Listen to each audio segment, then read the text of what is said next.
Você está na Rádio Luz Radiônica. Ouça agora o programa Epifania do Ocultismo com o professor Maurício Delmanto. Boa noite a todos, sejam todos bem-vindos à Rádio Luz Radiônica. Hoje nós temos o programa Epifania do Ocultismo com o nosso querido professor Maurício Delmanto.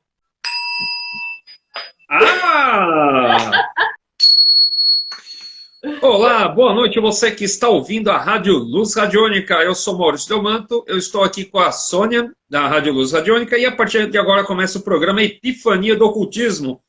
Um programa que, na minha opinião, é o melhor programa voltado para assuntos esotéricos. Desde já agradeço pela audiência. Se alguém estiver assistindo no YouTube, por favor, dá um joinha, se inscreve no canal Rádio Luz Radiônica e vamos começar aí. Então vamos lá. Então hoje é um programa especial, tirando dúvida dos ouvintes. Chegaram aí por volta de 20 ou 30 perguntas, muita pergunta. E tem bastante pergunta.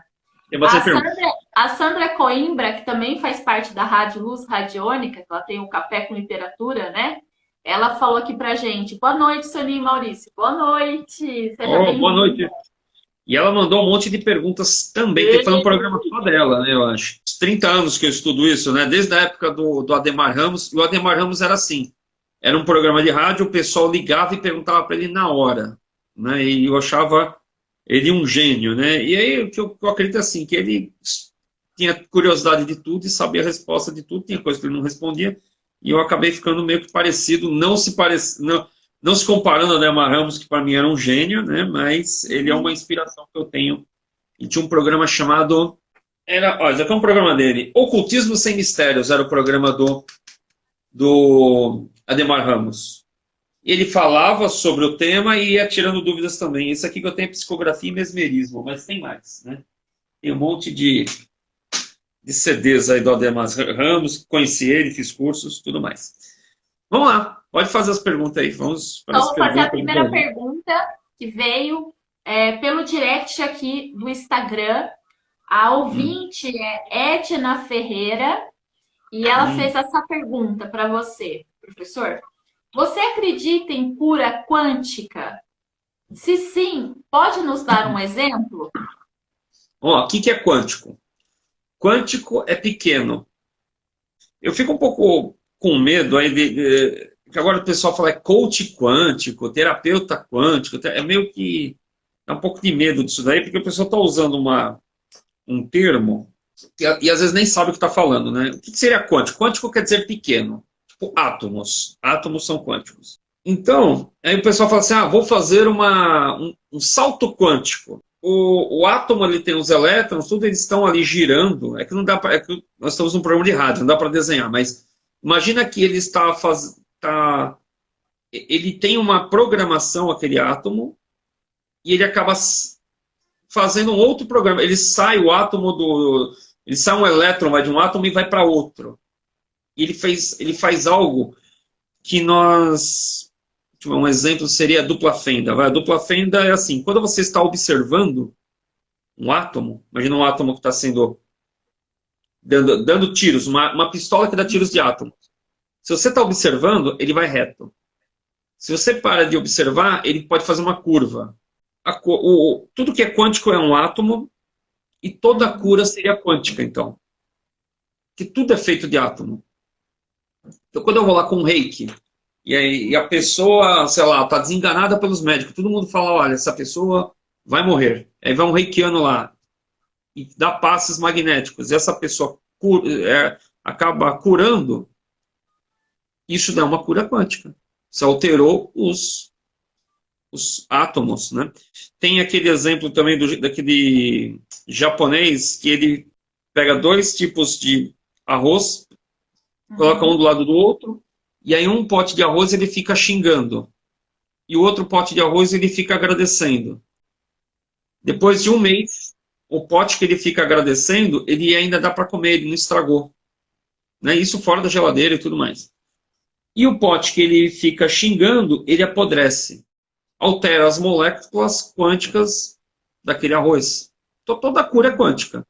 Desde orações, reiki, magnetismo, tudo é quântico. É proibido falar de cura quânticas aqui no Brasil, né? Teve ali um julgamento. É que esses deputados, senadores, não tem nada para fazer, o Brasil está resolvido, né? Então eles resolveram fazer uma audiência para isso, né? Eles não tem tanta coisa para fazer, eles perderam tempo com isso. Mas não estão errados, né? Os físicos quânticos estavam bravos com isso daí, né? Com esse tema. Eu respondi ou não? Respondeu, para mim tá tudo certo. Para vocês que estão nos assistindo, respondeu, o que é ascendente e descendente e qual sua influência no signo ou no mapa astrológico. Ascendente e descendente. Bom, vamos lá. É. Deixa eu pegar um mapa aqui. Eu tenho um aqui, vai. Tem uma cliente, mas vamos lá. Não vai aparecer o nome dela, né? Acho que nem dá para ver nome, não é nada, né? Bom, Não tá? dá. Tá pequenininho. Deixa eu pôr um adesivinho aqui para esconder o nome da mulher, né? Pega que tá no plástico, tudo bom, vamos lá. Bom, tampei. Então aqui está o mapa. Então o que acontece? O mapa astral, ele é... Isso aqui é um mapa, que eu rabisquei ele todo. Como que é feito um mapa? Quando a pessoa nasce, né? Então até dá para fazer até um vídeo um dia falar sobre... Tem uma certa influência, né? Que as pessoas só acham assim, quando que a criança nasce? Quando a mulher está grávida ou quando nasce a criança, né? Quando que está o espírito ali? Então, o que acontece? Segundo os gregos, os romanos, a vida existe depois que ela nasce. Ela sai sai da barriga da mãe, ela respira. A primeira respirada, entrou o espírito pela boca e aí nasceu a criança. É interessante que assim, o nosso direito ele vem do direito romano, que diz o seguinte no direito. Por exemplo, se uma mulher abortar uma criança, é uma pena pequena.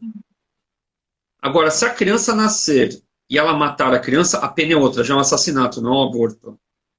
Então, como que o assassinato não é antes de nascer a criança, né?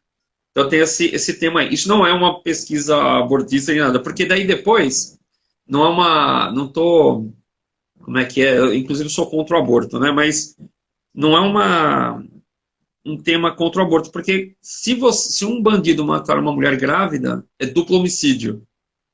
É uma coisa muito louca, muito confuso. Mas a criança nasce quando ela, segundo os gregos e dentro da astrologia, o espírito entra quando ela nasce. Aí quando você nasce, estão todos aqueles planetas no céu, e é como se tivesse uma foto do universo. Você tira uma foto do universo na hora do nascimento. Então, por exemplo, neste mapa aqui, por exemplo...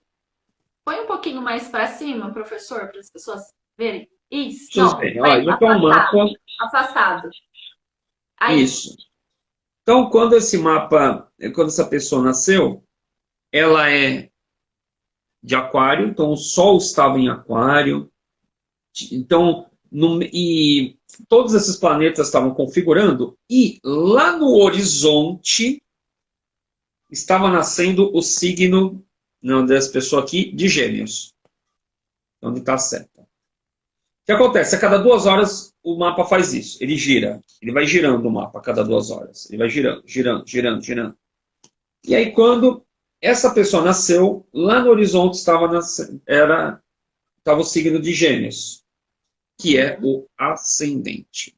Ela quer saber o que é ascendente e descendente, é isso? Isso, é. Então vamos lá. Então, lá no leste estava Gêmeos. Então, no oeste, estava outro signo contrário, que é Sagitário. É mais ou menos isso, né? E aí, o que isso quer dizer? Quer dizer que o ascendente da pessoa é de Gêmeos e o descendente é de Sagitário. E o que influencia na vida desta pessoa? Então, essa pessoa aqui, ela tem o Sol em Aquário, então ela é uma aquariana. E ela tem todas as características de Aquário. É como se tivesse uma influência espiritual de Aquário que vai se materializar, mas para chegar aqui na Terra, ele passaria, por exemplo, a mesma energia vai do espaço. Só que para chegar aqui na Terra tem que passar pela Lua. A Lua seriam as emoções. Então a razão é lá de Aquário e a Lua são as emoções, que aqui no caso é de Leão. Então ela tem a Lua em Leão. E materializa aqui na Terra no signo de Gêmeos. O ascendente é a parte física. Uhum. E aí o que aconteceria? Quem tem, por exemplo, quando eu vejo uma pessoa, eu quero saber a parte física dela, eu vejo o ascendente. Você fala, pô, todo mundo é de Gêmeos. Um exemplo, né? Digamos que a pessoa... Não, aqui no caso Aquário. Todas as pessoas de Aquário são parecidas no rosto? Não. Mas as que têm ascendente em Aquário, sim. As que têm ascendente em Gêmeos, entendeu? Por quê? O ascendente modela o corpo físico da pessoa.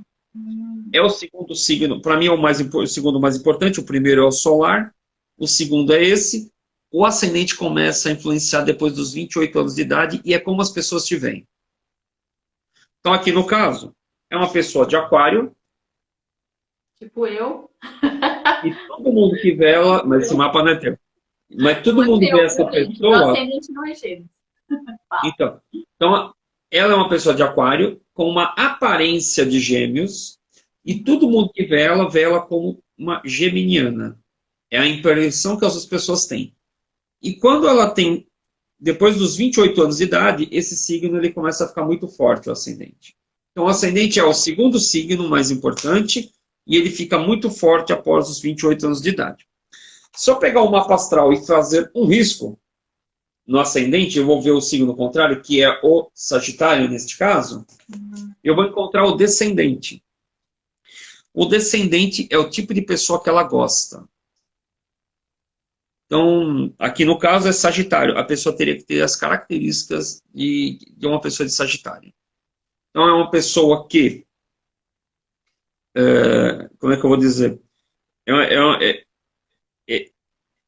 Como é uma pessoa que ela gosta, essa pessoa é ideal para ela casar. Ela teria que casar com uma pessoa de Sagitário, ou se fosse arrumar sócios ou sócias, teria que ser de Sagitário. Entendi. Finalizando, o ascendente é a casa 1 do mapa astral. É o corpo físico da pessoa. E o descendente é a casa 7, que é a casa do casamento e das uniões. Mas basicamente é isso daí. No meu atendimento de tarô, eu já faço um mapa astral. Não precisa fazer um mapa completo e tudo mais. No meu atendimento de tarô, eu já vejo qual é a missão de vida da pessoa, qual é o ascendente dela, qual é o descendente, qual é na verdade, a missão de vida, o karma dela, que está ligado à família. Tudo isso já no mapa astral já dá para ver. Se ela quiser, ainda dá para ver alguma coisinha ali de Júpiter, para ver a parte financeira. Dá para ver o eixo financeiro também, casa 2 com casa 8. Dá para ver Júpiter, que é a parte financeira, dependendo de onde tiver Júpiter, você já tem mais informações. Dá para ver algumas coisinhas, mas não dá para fazer um mapa todo. Né? É tudo, eu explico ali oralmente, antes do atendimento de tarô, que já é uma outra coisa. Então, o tarô já dá para... Verdadeiramente, o que é o Cabala ou Cabalá, na sua opinião? Cabala. Bom, a Cabala tem várias formas de explicar. Em tese, seria a parte mística da religião judaica. Só que a Cabala, eu vou dar um nome, aí acaba o programa, porque se eu for contar exatamente como que é a Cabala, que assim, não, você corta, a Cabala, eu vou tentar ser objetivo, né? Mas assim, para dar um nome maior no ouvido dos ouvintes, eu acho que eu tenho programas que eu falei isso no passado. Tem Cabala. Sim, tem um vídeo no programa lá na playlist dele que fala, mas assim, fala assim, o que você acha que é, pronto. Isso, não, para tentar sintetizar, vamos lá. Porque senão, Cabala seria, imagina que a tradição, o conhecimento, porque tem a religião, né, que nós seguimos, que tem os dogmas, existe algo por trás da religião, porque a nossa religião ela nunca é pura. Por exemplo, a Igreja Católica, ela já é uma dissidente de outras religiões, que seria a judaica, porque você já tem lá o Velho Testamento, ela já vem uma... E aí E a evangélica já seria uma dissidente da cristã quando cria lá os protestantes. Uhum. Então, a coisa vem lá de trás. Então, a Cabala, em tese, seria a parte esotérica dos judeus. Assim como a alquimia seria a parte esotérica dos muçulmanos, né, dos árabes. A alquimia ela é árabe. E a yoga seria a parte esotérica dos hindus. A Cabala basicamente seria isso. Porém, apesar de ser a parte esotérica, assim como yoga, não é só hindu que pratica yoga. Né? Você tem até em academia, tem yoga, né? Nós aqui tem cara católico que vai lá e pratica yoga. Assim como na yoga está assim, tem alquimistas que não são muçulmanos, acho que a maioria não é muçulmano, e tem cabalistas que não são judeus. Então, nem todo judeu é cabalista e nem todo cabalista é judeu. Uhum. É meio complexo isso, mas você vai ver, por exemplo, no ocultismo, o Eliphas Levi, ele era cabalista e era um padre. Você pega o Papos, vamos no nome que o pessoal gosta.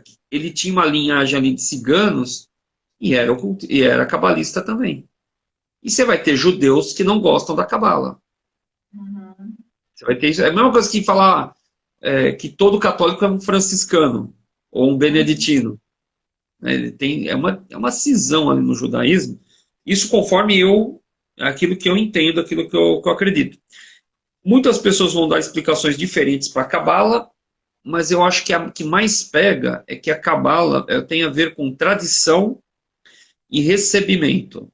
Você vai receber o quê? Porque, né, você segue a cabala, a tradição porque tem muitas coisas que você não vai aprender em livros, alguém vai ter que te explicar, vai ter que te falar como é que é aquilo. E o recebimento, eu acho que é a iluminação. Tem a ver com o conhecimento. A iluminação, não é nem o conhecimento, a iluminação. É o recebimento. Não é dinheiro, não é nada.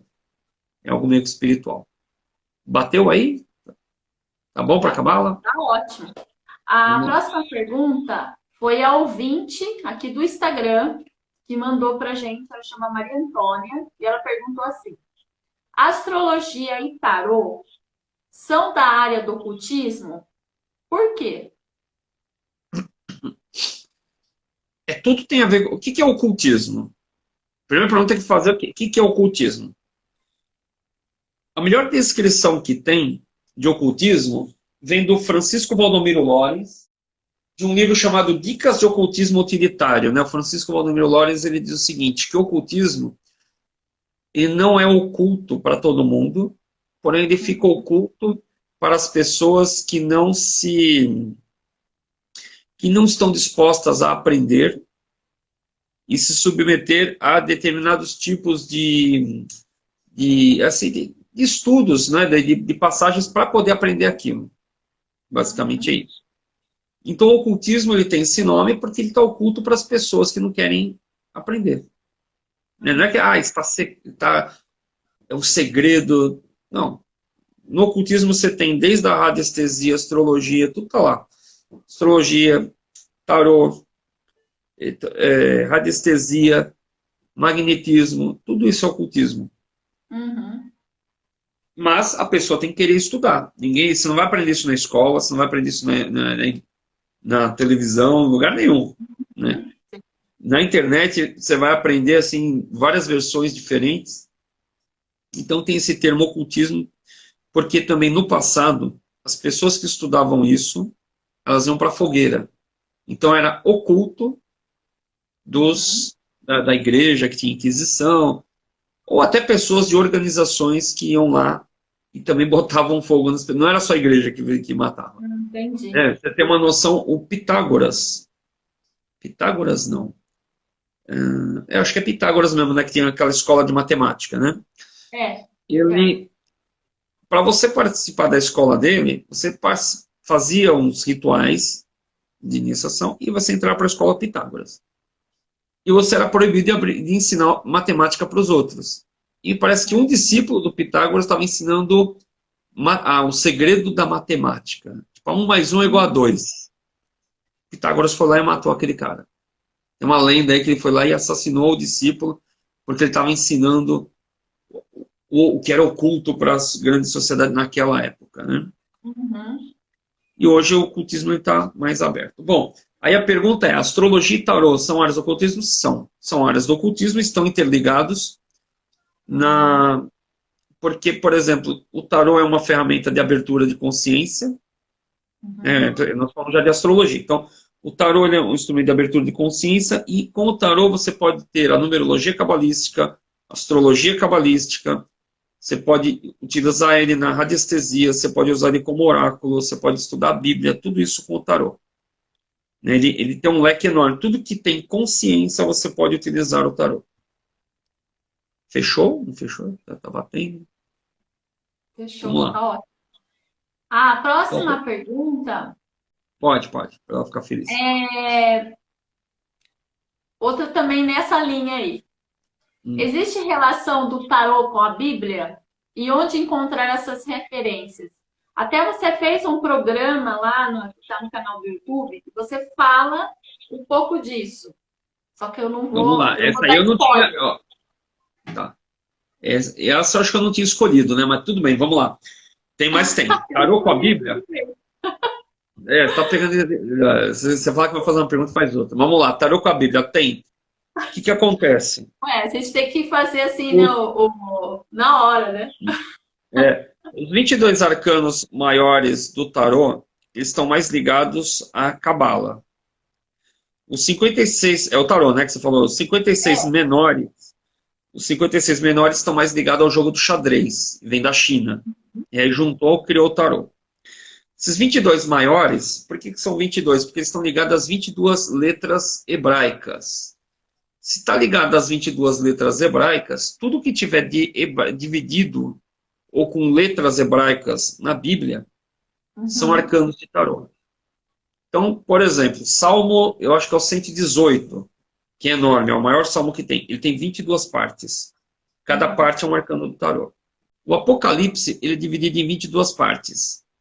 Cada parte do Apocalipse é um arcano de tarô. Só para só começar a entender um pouco mais do Apocalipse. Primeiro, Apocalipse 1, Deus aparece para São João. É São João que está na ilha de Patmos. Jesus aparece para São João. Primeiro arcano qual que é? O mago. O mago é Jesus. Ele tem as 4... Tem a espada, tem o bastão, tem tudo. Aí na segunda parte, Jesus começa a falar para ele sobre as igrejas. Porque ele vai acontecer algo terrível, o Apocalipse é uma revelação, que vão acontecer várias desgraças, e aí ele vai destruir 7 igrejas. Se eu não estiver enganado, 4 igrejas são do arcano 2, que é a papisa, e 3 igrejas é do arcano 3, que é a imperatriz. Depois que ele fala o que ele vai fazer com as igrejas, abre uma porta na frente de São João e ele entra nessa porta para ir para um outro plano para falar com Deus. Então Jesus leva São João para ir falar com Deus. Quando ele entra na porta, ele encontra Deus sentado num trono. É o arcano 4, que é o imperador. Você vai lá no imperador, é um homem sentado num trono. É Deus. E também a letra associada a, acho que é Dalet, que quer dizer porta. E aí vai indo. Você vai lendo o Apocalipse, um arcano de tarô do lado, e vendo também o significado das letras hebraicas que estão nesse tarô. De preferência, você usa um tarô do Oswaldo Wirth. Ela quer saber mandar astrológico usando tarô, é outra coisa. Bom, o que acontece? Tomar um chimarrão aí. O tarô, ele é uma consciência. Você pode utilizar ele, quando você vai jogar tarô, você utiliza ele de qualquer forma. Você pode fazer cruz, você pode fazer um H, né? Você tem o método Peladan, que é uma cruz, você vai ter várias técnicas para usar lá o tarô. E no baralho cigano, existe uma técnica que é a mandala, aí sim seria uma mandala com 12 casas, né, no baralho cigano, que você coloca as cartas do baralho cigano em 12. Similar às casas do mapa astral. O que acontece? Aí a mandala astrológica seria isso daí. No meu caso, quando eu jogo tarô, a primeira coisa que eu faço é isso. Só que eu fiz um tabuleiro, né? É um mapa astral, um tabuleiro. E aí eu coloco um arcano maior e um menor em cada casa. Então, por exemplo, a casa 1 nós falamos que é o ascendente. Né? A primeira casa. O arcano que cair ali, para mim, eu já sei qual é o motivo que a pessoa me procurou para jogar o tarô. A casa 2, na astrologia, são as posses. Né? A parte financeira. Casa 2 é dinheiro, né? Ali, dependendo do arcano que cai ali, eu sei como que está a finança da pessoa.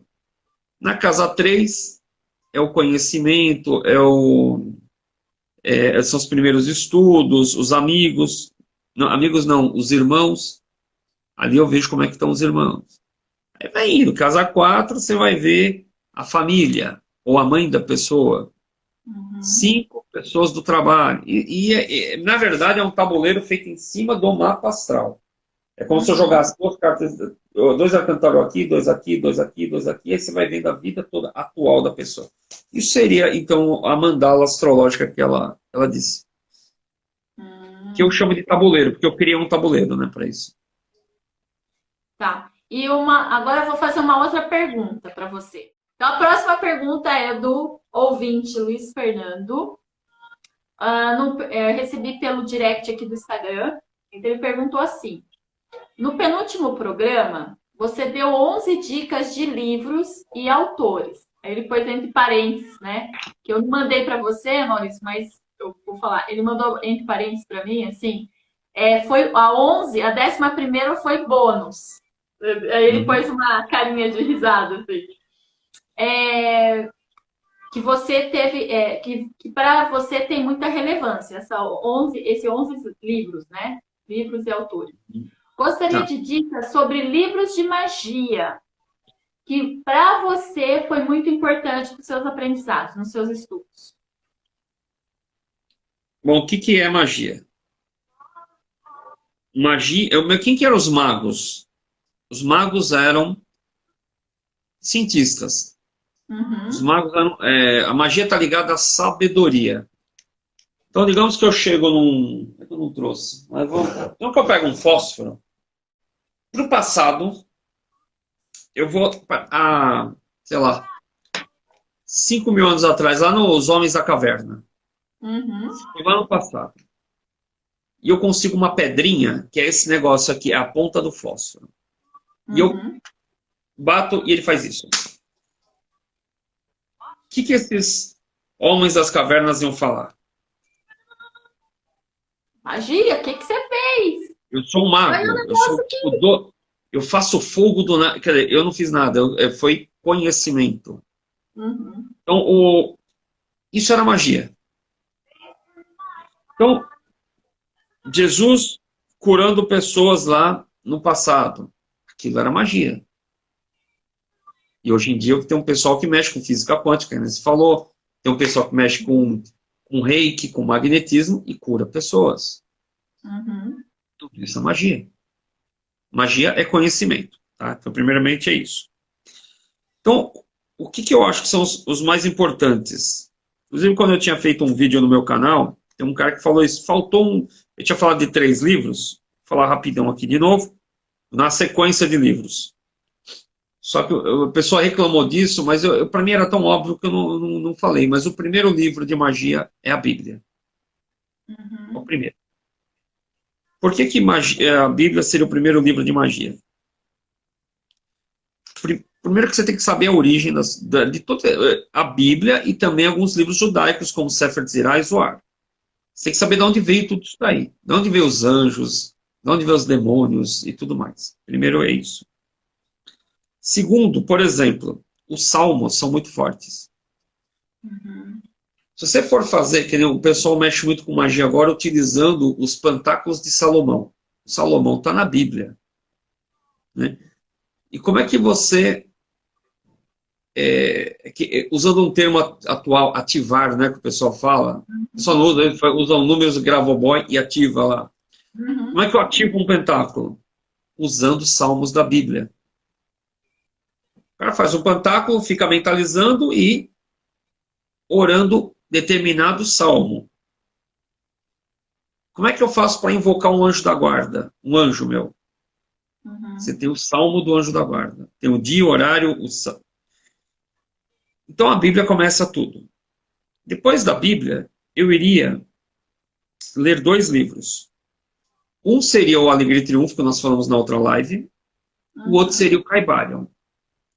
Por quê? Um é a teoria e outro é a prática. De leis universais, leis que regem este mundo. São 7 leis que regem este mundo, e ali é a prática e a teoria. Então eu leria esses 2 livros. Segunda coisa, depois eu ia ler um livro, seria um livro de magnetismo pessoal. Pode ser do Victor Turnbull, pode ser do Heitor Dorviri, pode ser do Paul Jagot, né, Paul Clement Jagot. Livros de magnetismo. Por quê? Você tem que aumentar o seu magnetismo, porque sem magnetismo você não consegue nem ter, você não tem poder mental.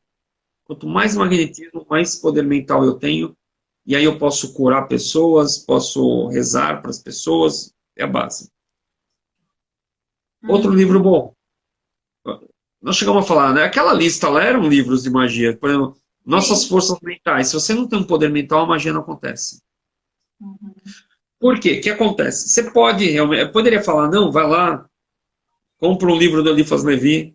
Mas o Eliphas Levi, nas entrelinhas, ele fala coisas, por exemplo, lá no Dogma Ritual de Alta Magia, ele fala, olha, se você acordar todo dia, às 5 da manhã, andar 10 quilômetros, você acordou, né, e pega uma pedra, uma pedrinha, e volta para casa, e você acredita que aquela pedrinha que você pegou te deu um poder.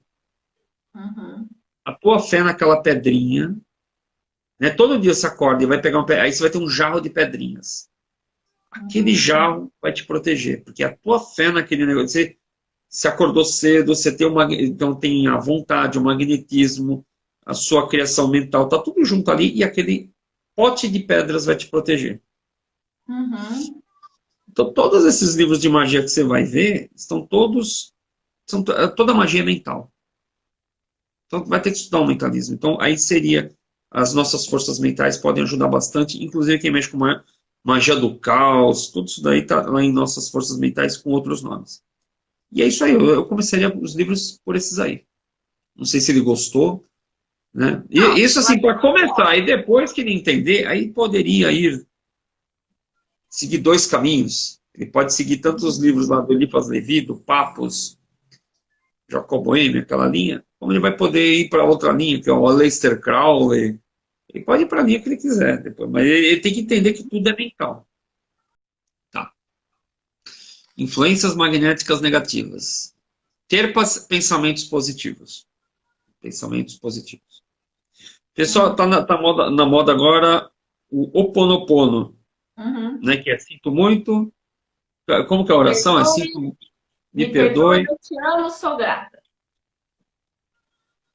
Essa fórmula, que é muito antiga, ela já te protege se você ficar fazendo isso. O que acontece? Se você tem pensamentos positivos, por exemplo, eu acho que a maior maldade que você pode fazer para um inimigo é você perdoar ele.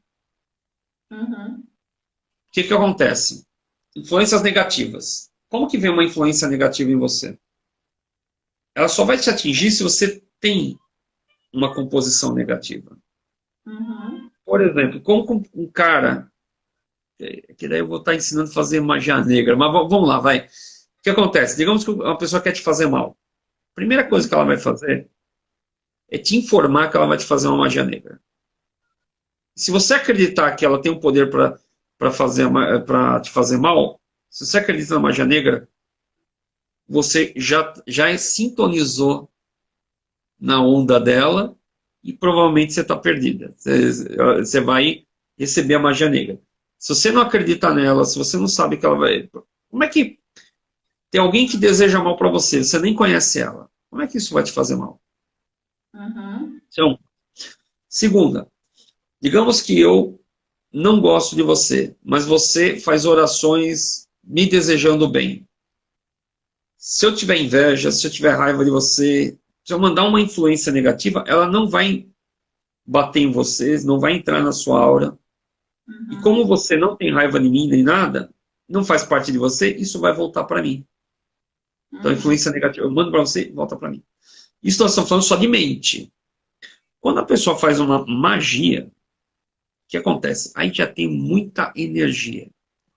Mas Uhum. mesmo assim, ela, assim, se você tiver muito perdão, muito amor e tudo mais, você não é atingida pelo mal da outra pessoa.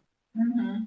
Desejar o bem para todo mundo já elimina muito as influências magnéticas negativas. Eu não sei se é nesse nível que ela está tá falando, mas não está na mesma vibração da pessoa. Frequência, a mesma vibração. Deixa eu ver aqui. Essa eu já fiz. Essa. Ah, eu quero saber essa, ó. O que É. é inferno astral? Todos sentem essa influência e por que nem todos sentem ou não percebem, já que nós estamos na frequência? E a última? Tá, vamos lá. Todos nós sentimos o inferno astral. Cada um sente, de cada signo sente de um jeito diferente. Então, vamos lá. Como eu disse, existem vários tipos de astrologia. A clássica, a grega, vai dizer que você fica ali no inferno astral, são 30 dias antes do aniversário. Uhum. Isso é o clássico. Se você for para a astrologia indiana, ele vai falar que são 52 dias antes do aniversário, porque os indianos eles pegam o ano, dividem por 7, são 7 períodos de 52 dias, e antes do aniversário, o período que eles colocam como 52 dias antes do aniversário é muito parecido com o inferno astral. Então, mesmo sendo diferente a astrologia, você tem essa... São muito iguais, né, as explicações. O inferno astral é, primeiro que é antes do seu nascimento, né? Então, esse período, você começa a perder as vibrações do seu signo. Uhum. Você começa a perder as... Como você perde as vibrações do seu signo, você fica mais aberto para cometer erros e por ter pouca frequência, né? Essa frequência mesmo que nós estávamos falando aí de vibração, as pessoas têm uma tendência a ficar longe de nós, assim, de você não ser magnético. Então, por exemplo, você pode estar certo, as pessoas vão falar que você está errado. Se você for numa entrevista de emprego, vão perceber muito os seus defeitos. Se você for começar um relacionamento, a outra pessoa vai ver os seus defeitos também. Além de ter tudo isso, o que acontece? O teu signo tá com menos energia antes do seu aniversário. Porém, o signo anterior, como as pessoas estão fazendo aniversário, esse signo anterior, ele influencia você mais, porque você está com menos energia do seu signo e o outro signo está mais forte em você. Como é o teu inferno astral, você pega os defeitos do signo anterior. Por isso que cada um vai sentir de um jeito diferente. Então, vamos lá. Eu sou de Gêmeos. Eu sou uma pessoa flexível. Uhum. Quando eu estou no meu inferno astral, quem é de Touro está fazendo aniversário.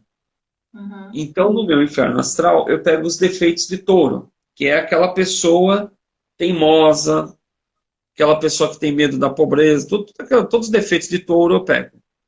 E aí a Uhum. pessoa tem que ver isso aí, a pessoa tem que ver qual é o signo dela e Uhum. ver qual é o signo anterior. Ela pega os defeitos do signo anterior. É assim que você vai ver o inferno astral de cada um. Então, Vai. gratidão a todos, fiquem todos com Deus e até o próximo vídeo.